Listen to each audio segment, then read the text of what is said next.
Hello and welcome back to sessions on Amadeus with Travel Academy.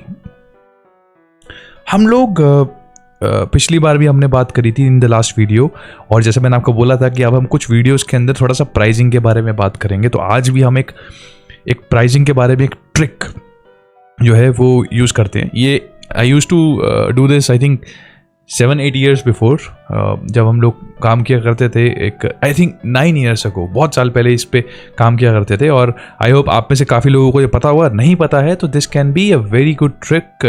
Again this is not कि seat तोड़ के price कम करना है, ये उसके बिना हम और तरीके से प्राइस कम कर सकते हैं। Now how do we do it? You should have a look over here. देखो यहाँ पे हम लोग जैसे हमने लास्ट वीडियो में सीखा था, अगर आपने वो नहीं देखी है you must watch that video, because उस वीडियो के अंदर हमने काफ़ी डिटेल में एक चीज़ सीखी थी, किस तरीके से एक पैसेंजर जो है वो मतलब उसको आप हाफ प्राइस में टिकट दे सकते हो। अब यहाँ पे that was skip legged, that was a different concept. यहाँ पर जो है हमारा कॉन्सेप्ट अलग है। यहाँ पर हमारा कॉन्सेप्ट आप कह सकते हो कि वन वे एज रिटर्न है। It's a very different kind of concept. लेकिन ये भी अब जनरली क्या होता है ना, अगर आप ये देखोगे तो हम काफ़ी जो है टिकट्स के सस्ते फेयर निकाल सकते हैं, और उसका डबल फ़ायदा भी होगा। डबल फ़ायदा क्या होगा वो मैं आपको वीडियो के एंड में बताऊंगा, क्योंकि वो दैट इज़ समथिंग कि हम उसके बारे में सोचते नहीं है बीइंग अ ट्रैवल एजेंट। लेकिन अगर आप सोचोगे तो आप इस टिकट से ना ही सिर्फ जो है स्टार्टिंग में प्रॉफिट कमा पाओगे, बल्कि बाद में भी प्रॉफिट कमा पाओगे। ये एक लौती अलग तरह की बुकिंग्स है। अब मैं आपको शायद कंफ्यूज कर रहा हूँ इसके ऊपर, लेकिन जब हम आगे बढ़ेंगे तो आपको समझ आएगा कि मैं क्या बोलना चाहता हूँ। नाउ सबसे पहले तो I would tell you that if you have not joined our telegram channel तो वो ज्वाइन कर लो, बिकॉज वहाँ पर हम बहुत सारे डिटेल्स डालते हैं about the documents that we create in travel academy. हम क्विज उसमें डालते हैं, रोज़ आपको आंसर करना होता है, तो you should join it. And there's this channel that we have created, travel academy English, for people who do not understand Hindi. वहाँ पर भी सारी वीडियोज़ जो हैं वो अपडेट हो रही हैं। आप अगर चाहें तो उसको ज्वाइन कर सकते हैं, उसको सब्सक्राइब कर सकते हैं, और अपने सारे के सारे टॉपिक्स रिवाइज कर सकते हैं, because we are refining things over there. और कुछ टॉपिक्स जो है वहाँ पर हम एकदम नए डालेंगे, that will also help. Now and AITA videos are going to come up I think within a week now। एक हफ्ते के अंदर ही आपके पास वीडियोस आनी शुरू हो जाएंगी, तो you can learn AITA also, और that will also help you in creating a very strong base. तो आप जहाँ भी हैं, इंडिया में हैं, बाहर हैं, लेकिन आपका अगर स्ट्रॉन्ग बेस नहीं है ट्रैवल का, तो that will help you in making it. Now also बहुत सारी चीज़ें जो बोलनी पड़ती है, I am sorry but then this is something which is required, because to make this content we would need some funds. If you want to help us, you can help us through the thanks button below, and thank you for your response. And आप अगर चाहें तो live training भी ले सकते हैं। We have created some course for all of you, for professionals, for people who want to get a job, जिनको job चाहिए उनके लिए भी कोर्सेज हैं। लाइव 101 कोर्सेज होते हैं, ज़्यादा बड़े कोर्सेज नहीं है। It is not like 9 month 10 month course, it is just 1 month 1.5 month 2 month course, जिसके अंदर अगर कोई बहुत बिगनर है ट्रैवल का, कोई मतलब लेट्स से ही और she somebody who is just entering into this world, अभी स्कूल से बाहर आए हैं, कॉलेज से बाहर आए हैं, and they want to earn, they can join this course. Communication skills is something जो थोड़ी सी अच्छी होनी चाहिए, तभी ट्रैवल के अंदर जो है आपको चांसेस ज़्यादा मिलते हैं। Otherwise the salary range is a bit less. अगर आप नए हैं ट्रैवल में और कम्युनिकेशन अच्छी नहीं है तो 20-25 हज़ार की जॉब लगती है। लेकिन अगर आपकी कम्युनिकेशन स्किल बहुत अच्छी है, then it takes you to a very different level. So I have seen, so one of this guy who did this course for a month got a job of 40,000. One of them got a job for 35,000. So that also means that there is a lot of jobs in the market. तो अगर आप job ढूंढ रहे हो, this is the best time to go ahead and look for a job. और आप उसको you can get a better one. In case you want to have promotion and other thing, this is also a course for you. Now going back to the topic. I'm sorry for exaggerating and making it very long, the introduction. अच्छा, अब यहाँ पर हम बात करते हैं कि ये जो आज किस तरीके से हम सबसे सस्ता फेयर निकाल सकते हैं। अब यहाँ पे देखो, पिछली बार जो हमने किया था उससे थोड़ा सा अलग है, लेकिन उसके जैसा ही कॉन्सेप्ट है। यह कॉन्सेप्ट क्या है कि जो हमने वन वे में किया था पिछले वीडियो के अंदर, वो हम इसको राउंड ट्रिप में करेंगे। कहने का मतलब, बहुत सारी एयरलाइंस होती हैं, देयर आर मेनी एयरलाइंस जो अपना ना fair one way and round trip का जब बनाती हैं तो दे मेक श्योर दैट जो वन वे है ना वो ज़्यादा महंगा हो और राउंड ट्रिप जो है वो सस्ता हो। बहुत सारे फेयर्स ऐसे बनाए जाते हैं लेकिन हमें पता नहीं होता ऐसा क्यों होता है। इसके पीछे बहुत सारे रीज़न हो सकते हैं। अगर आपको पता है ऐसा क्यों होता है तो आप कमेंट बॉक्स में डाल सकते हैं। एक सच रीज़न इसका ये है कि जब एयरलाइंस जैसे फॉर एग्जांपल अगर एयर इंडिया है, एयर इंडिया से जब ट्रैवल करती है लंदन और लंदन से वापस आती है इंडिया दिल्ली में या मुंबई में, तो जब वो अपनी होम कंट्री से ट्रैवल करते हैं ना तो जो लोग हैं वो ज़्यादा प्रेफर करते हैं उस एयरलाइन को, क्योंकि उनको पता है कि अगर for example somebody does not know English तो उनको पता है कि इनसे हम अपनी लैंग्वेज में बात कर सकते हैं, समझा सकते हैं। दूसरी चीज़, लोगों को ये पता है कि यहाँ पे खाना हमारे हिसाब से मिल जाएगा, इंडियन खाना मिल जाएगा और थोड़ा सा एनवायरनमेंट हमारा ऐसा होगा कि हमें इतना ज़्यादा अनकंफर्टेबल फील नहीं होगा। वहीं पे अगर आप फॉरेन एयरलाइन में बैठते हो, जैसे अगर आप लुफ्थांसा में बैठ के जाते हो, ब्रिटिश एयरवेज में बैठ के जाते हो, you will have different air hostess, the environment will be different, the food is going to be different, तो लोग इतना प्रेफर नहीं करते हैं। तो इसीलिए एयर इंडिया को यह पता है कि जब वो इंडिया से उड़ेगी तो उसकी फ्लाइट भरी होगी, मतलब उसमें लोग प्रेफर करेंगे और लोग बैठेंगे, people know that airlines. But on the contrary if you see while they will be coming from London, वहाँ से हो सकता है कि इतना वहाँ के नेटिव लोग उसको प्रेफर ना करें। तो एयरलाइंस एटलीस्ट ये चाहती है कि जितने लोग यहाँ से जा रहे हैं वो वापस ज़रूर आए, मेरा प्लेन खाली ना आए। और क्योंकि आईटा की भी एक रिस्ट्रिक्शन होती है, जहाँ तक मुझे पता है, मैंने शायद पढ़ा था ये, कि आपकी फ़्लाइट इतनी % भरी होनी चाहिए तभी आप उसको फ्लाई कर पाओगे, नहीं तो आप नहीं कर सकते उसको फ्लाई। तो एटलीस्ट वो मिनिमम जो है वो तो हमारा क्रॉस हो जाए। एक तो मॉनेटरी वाइज फ़ायदा होना चाहिए कि हमारे पास एटलीस्ट कुछ तो पैसा आए, और दूसरा ये कि वो ये भी देखते हैं कि एटलीस्ट वो मिनिमम सीट्स हमारी भर जाए। कहीं ऐसा ना हो कि रोज़ फ्लाइट आनी होती है और कभी किसी दिन अगर ऐसा हुआ कि मान लो ज़्यादा लोग नहीं आए तो बहुत बेइज्जती होती है एयरलाइन की, खाली फ्लाइट लानी पड़ रही है। सो इसीलिए they make sure that we have round trip fare also. On the other hand, there must be a lot of other reasons. तो अगर आपको वो reasons पता है, you can write in the comment box and let us know the best reason. If I find that reason to be really convincing, we will make sure that we pin that comment. अच्छा, अब यहाँ पे आप देखो, यहाँ पे round trip का fair जो है वो सस्ता दे दिया एयरलाइंस ने वन वे से, तो ऑटोमेटिकली वो प्रमोट कर रही है उस चीज़ को। जिस तरीके से जैसे गवर्नमेंट जो है, government of India, there promoting electric vehicles, कि इलेक्ट्रिक व्हीकल लोगे तो उस पर इतनी % जो है आपको सब्सिडी मिल रही है, क्योंकि वो चाहते हैं कि आप पेट्रोल वाले जो है एक व्हीकल्स ना लो, आप इलेक्ट्रॉनिक लो। अब यहाँ पे क्या हो रहा है कि एयरलाइंस राउंड ट्रिप को प्रमोट कर रही हैं। हमारा काम क्या है कि उस राउंड ट्रिप को जो है एक तरीके से ढूंढना कि वो कोई वो वाली राउंड ट्रिप मिल जाए हमें जो सबसे सस्ती है, और वो इतनी सस्ती है कि वो वन वे से भी सस्ती है। मतलब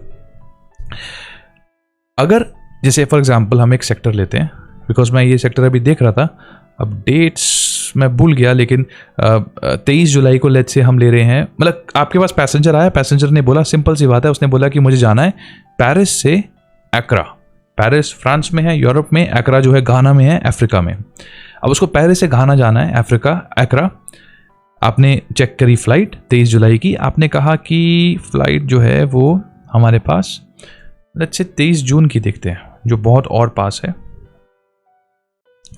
आपने एयर फ्रांस की फ़्लाइट ले ली, SS1Y1। एयर फ्रांस की फ़्लाइट जो आ रही है वो हमारे पास 914 आ रही है, हमने Y क्लास उठा ली। अब आपने अगर इसका प्राइस किया तो इसका प्राइस आ रहा है $1203।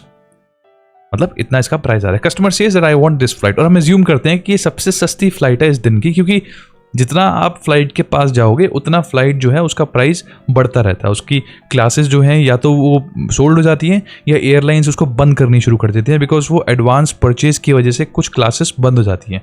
अब एडवांस परचेज क्या होता है ये माइटा के कोर्स में करेंगे। तो लेकिन यहाँ पे हमारे पास सबसे सस्ती फ्लाइट जो आ रही है वन वे की, वो आ रही है ये वाली। इससे महंगी बाकी सारी आती है, हम एज्यूम कर लेते हैं अभी। So this is 1203।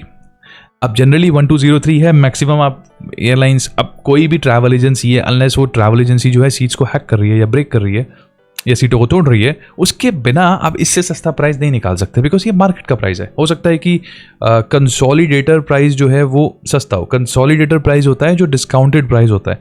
कुछ जो आपने अगर देखा है, हमने जब प्राइसिंग करी थी तो मैंने आपको बताया था /R, जो करते हैं वो क्यों करते हैं, उसके अंदर ये नेट फेयर्स होते हैं। तो नेट फेयर्स हो सकते हैं कि इससे सस्ते हों, लेकिन वो भी कोई 100-200 से ज़्यादा सस्ते नहीं होंगे। मतलब 1203 का हमें मिल रहा है, हो सकता है कोई 1100 का दे दे या 1050 का दे दे, लेकिन इससे नीचे आपको कहीं भी इसका प्राइस नहीं मिलेगा। पूरे के पूरे इंटरनेट पे आप सब कुछ देख लोगे फिर भी नहीं मिलेगा।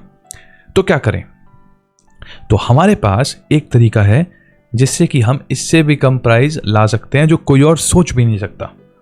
वो ये है, जैसा मैंने आपको बोला कि हमको पता है कि यहाँ पर राउंड ट्रिप शायद सस्ती हो सकती है, तो हम चुपचाप यहाँ पर एक ऐसी राउंड ट्रिप निकालते हैं जो थोड़ी दूर है, मतलब वापस उस पैसेंजर को वैसे भी नहीं आना।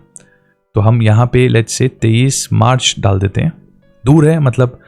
और ध्यान रखना कि जो आप डाल रहे हो, मैं एकरा से CDG पेरिस डाल रहा हूँ, लेकिन आई विल मेक श्योर कि ये एयर फ्रांस में ही हो, क्योंकि राउंड ट्रिप सेम एयरलाइन के सस्ते मिलते हैं। और दूसरी चीज़ ये है कि जब आप इसको निकाल रहे हो तो ये जो डेट डाली है हमने यहाँ पे 23 मार्च, ये कोई पीक सीजन की ना हो। मतलब मैं 23 दिसंबर, 25 दिसंबर, 31 दिसंबर, 1 जनवरी, ये जो फेस्टिवल वाले जो सीज़न होते हैं जहाँ पे सीजनैलिटी होती है, मतलब बहुत ज़्यादा फेयर हाई होता है, उस टाइम पर हम ये नहीं डाल सकते। अगर आप उस टाइम पर ये डालोगे तो आपको प्राइस ज़्यादा ही मिलेगा। लेकिन हम क्या कर रहे हैं, हम 23 मार्च 20 मार्च के आसपास की कोई डेट उठा रहे हैं और उसको एंटर करते हैं। यहाँ से हम लोग इसकी फ़्लाइट वाई क्लास में उठा लेते हैं। Now we have Air France, जाते वक्त यू क्लास में है, आते वक्त वाई क्लास में है। अगर हम FXR करते हैं, एक बार तो हम FXL करके देख लेते हैं, या फिर हाँ चलो ठीक है FXL करते हैं। इस फ्लाइट का सबसे सस्ता प्राइस जो आ सकता है, FXL का मतलब अगर आपको याद है कि इस फ्लाइट का सबसे सस्ता प्राइस जो पॉसिबल है, हो सकता है अवेलेबल ना हो लेकिन पॉसिबल है, वो N क्लास है, नैन्सी क्लास है। तो हम क्या करेंगे, हम यहाँ देखते हैं कि अच्छा नैन्सी क्लास है, हमारे पास कौन सी फ्लाइट क्लास है, यहाँ पे यूनिफॉर्म है U, यहाँ पर Y है। एक बार FXR करते हैं और देखो सबसे सस्ता प्राइस जो है ना 821 आ सकता है इसका। मतलब राउंड ट्रिप का प्राइस आपके पास 821 आ रहा है, और जो वन वे हमने निकाली है ऊपर, उसका प्राइस हमारे पास 1203 आ रहा है। लेकिन प्रॉब्लम क्या है कि अभी हमने FXL किया है, मतलब ये सबसे सस्ता प्राइस पॉसिबल है, अवेलेबल नहीं है। अगर ये मैं आपको ज़्यादा डिटेल में ये चीज़ नहीं बता रहा हूँ, बिकॉज इसकी हमने अलग से पूरा का पूरा 3 सेशंस डेडिकेट किए हुए हैं, शायद 8, 9, 10 या 7, 8, 9 है, तो आप वो प्राइसिंग वाले देख सकते हो। लेकिन यहाँ पर हमको राउंड ट्रिप सस्ता मिल रहा है, हमें समझ आ गया। तो यहाँ पर जो हमारे पास अभी क्लासेस अवेलेबल हैं उसके हिसाब से हम FXR चलाते हैं। FXR हमको लोएस्ट अवेलेबल प्राइस दिखाएगा, और ये आ गया, लो जो सबसे सस्ता प्राइस है पॉसिबल वो ही हमारे पास आ गया $821। अब अगर आप ध्यान से देखोगे तो हम अगर इसको वन वे करते हैं, मतलब FXR/S1 करता हूं मैं इसको, मतलब सेक्टर 1 करते हैं, तो ये प्राइस आ रहा है 1203, और FXR करते हैं मतलब दोनों का जो आने जाने वाला करते हैं वो आ रहा है 821। अगर आप देखोगे तो DF यूज करके 1203 माइनस 821, आप देखोगे कि हमारे पास $382 का डिफरेंस आ रहा है। $382, जहां मार्केट के अंदर सबका फेयर 1203, 1250, क्योंकि सब अपना मार्जिन भी रखेंगे, कोई डिस्काउंट देकर के भी 1000 का 1100 का देगा। हम लोग यहाँ पर इस प्राइस को दे सकते हैं इन अराउंड अगर ये 823 का है, 821 का है, आप 900 में भी दे सकते हो, आप 1000 में भी दे सकते हो, आप 1100 में भी दे सकते हो, बिकॉज उसका अगला प्राइस जो है वो 1203 है। तो यहाँ पर आपके पास एक अनफेयर एडवांटेज है। देखो अनफेयर एडवांटेज ट्रैवल एजेंसीज के पास हमारे पास होती हैं जब हम सीट को ब्रेक करते हैं, लेकिन ये एक और तरीका है, लेजिट तरीके से आप इसको यहाँ पे कमा सकते हो। और अगर मैं आपको बोलूँ कि यहाँ पर अगर आप थोड़ा कम भी कमाओगे, मतलब $821 पे सिर्फ एक्स्ट्रा जो मार्जिन जो प्रॉफिट रख रहे हो वो सिर्फ 69 भी रखोगे तो भी, सॉरी 79 भी रखोगे तो भी $900 हो जाएगा। मतलब 821 प्राइस यहाँ पे है टिकट का जो हमने निकाला है, और इस पे आपने $79 रख दिया, तो मतलब ये बन गया हमारा मोटा मोटा $900। लेकिन अगर हम ध्यान से देखें तो यहां पर हमारा प्रॉफिट मार्जिन खत्म नहीं हुआ है, अभी और भी कहानी है।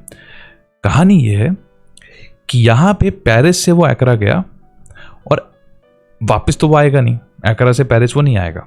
आपने यहां पर इसको बुक किया, कस्टमर को बोल दिया कि आपके टिकट पे तो दिखा रहा है शायद वो रिटर्न, लेकिन आपको रिटर्न लेनी नहीं है, बिकॉज जैसे ही आप ट्रैवल करोगे आपकी रिटर्न कैंसिल हो जाएगी। तो कस्टमर बोलेगा ठीक है ओके, मुझे कोई फ़र्क नहीं पड़ता कि मुझे वैसे ही वापस नहीं आना। अब आप क्या करोगे, जैसे ही वो आउटबाउंड ट्रैवल करेगा वैसे ही आप उसकी इनबाउंड को कैंसिल करके आप पहले फेयर रूल्स चेक कर सकते हो कि फेयर रूल्स में क्या कह रहा है वो, कि क्या पार्शियल कैंसिलेशन अलाउड है। अगर पार्शियल कैंसिलेशन अलाउड है तो सिंपली आप वहाँ पर उसको कैंसिल करोगे और एयरलाइन से आप उसका रिफंड मांग लोगे। जो भी एयरलाइंस की पेनल्टी होगी 100, 200, 300 वो आप दे दोगे और बाकी आपको रिफंड मिल जाएगा। और वो रिफंड जो है वो सीधा ट्रैवल एजेंसी के पास जाएगा, राइट। अब उसको आपको अपने पास रखना है, आपको कस्टमर को देना है, आपस में डिवाइड करना है, वो आपके ऊपर है। लेकिन वो पैसा जो है, बहुत सारे जो लोग ऐसा करते हैं वो प्रॉफिट अपने पास रखते हैं। Rest it is completely your choice. Now that is one way of claiming the, क्योंकि वो जो फ्लाइट है, जो रिटर्न फ्लाइट है, वो आपने यूज़ नहीं करी। अगर यूज़ ही नहीं करी है तो उसका रिफंड आप ले सकते हो। लेकिन आप बोलोगे कि बहुत बार ऐसा होता है कि जो है वो कैंसिलेशन जो होती है वो नॉन रिफंडेबल हो जाती है आफ्टर डिपार्चर। अच्छा, कैंसिलेशन फेयर रूल्स कैसे पढ़ते हैं ये वाली चीज़ देखनी है तो आप फेयर रूल्स वाले जो हमने 2-3 जो है वीडियोस करी थी फेयर रूल्स पढ़ने वाली, आप उनको रेफर कर सकते हो, वहाँ पर चेक कर सकते हो, आपको प्लेलिस्ट में मिल जाएगी वो एमिडियस की। तो अगर आप ऐसा बोलते हो कि यार अब हम क्या करें, मतलब उसके अंदर तो नॉन रिफंडेबल आ रहा है, उसके बाद भी अगर वो नॉन रिफंडेबल भी आ रहा है आफ्टर डिपार्चर, देखो बिफोर डिपार्चर होता है जब फ्लाइट बिल्कुल भी यूज़ नहीं हुई है, आफ्टर डिपार्चर होता है जब एक साइड यूज़ हो चुकी है, मतलब आउटबाउंड, मतलब पहली फ्लाइट यूज़ हो चुकी है। अगर वो हो चुकी है तो वहाँ पर जो फेयर रूल्स होते हैं उसमें आप चेक करते हो कि आफ्टर डिपार्चर क्या कैंसिलेशन में रिफंड अलाउड है या नहीं है। मान लो वहाँ पर अलाउड है तो हमको वापस रिफंड मिल जाएगा, कुछ ना कुछ अमाउंट $200-300 मिल जाएगा। लेकिन अगर वहाँ पर लिखा हुआ है कि आफ्टर डिपार्चर, मतलब पहली फ्लाइट यूज़ कर ली आपने, उसके बाद आपको रिफंड नहीं मिलेगा, अगर ऐसा भी लिखा हुआ है तो भी आप सिर्फ टैक्सेस जो होते हैं, टैक्सेस कभी भी नॉन रिफंडेबल नहीं होते, सिर्फ YQ जो ये है और YR जो ये है, इनको छोड़ के कोई भी टैक्स जो होता है वो नॉन रिफंडेबल नहीं, मतलब 2-3 टैक्स और हो सकते हैं जो नॉन रिफंडेबल हो, लेकिन मेजरली जो YR होता है और जो YQ होता है, इनको छोड़ के बाकी मैक्सिमम टैक्सेस रिफंडेबल होते हैं। तो वो जो टैक्सेस हैं वो 50 हो, 75 हो, 100 हो, 150 हो, वो आप जो है वापस रिक्लेम कर सकते हो। That is where you can again earn some margin out of it, और वो भी आपके एक तरीके से मार्कअप हो गया, एक तरीके से प्रॉफिट हो गया।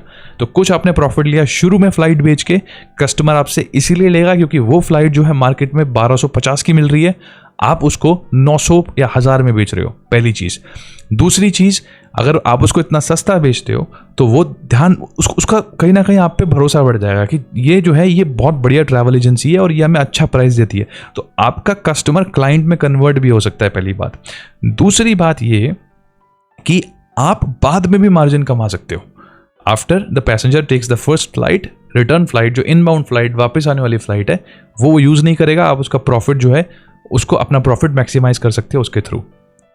सो this can be termed as one way as return.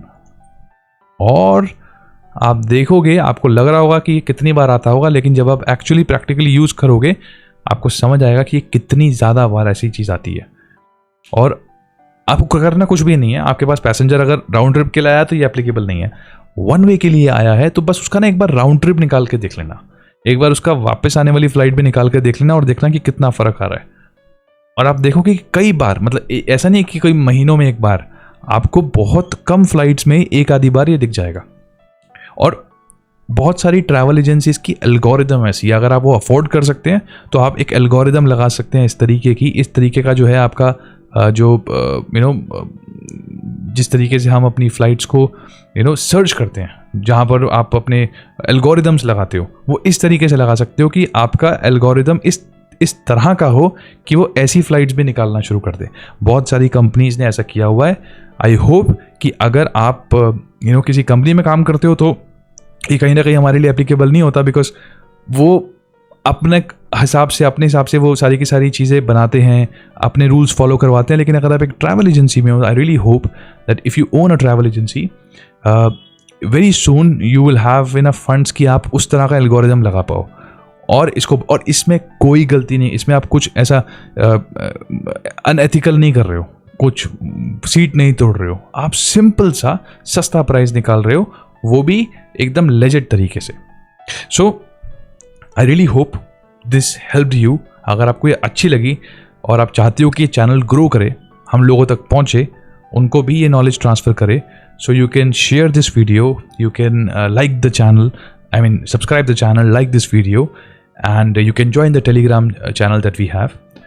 Thank you so much for watching this one. In case you want to join the trainings, you can always call on this number which is on the screen, and I will see you in the next video with a new topic. Bye bye.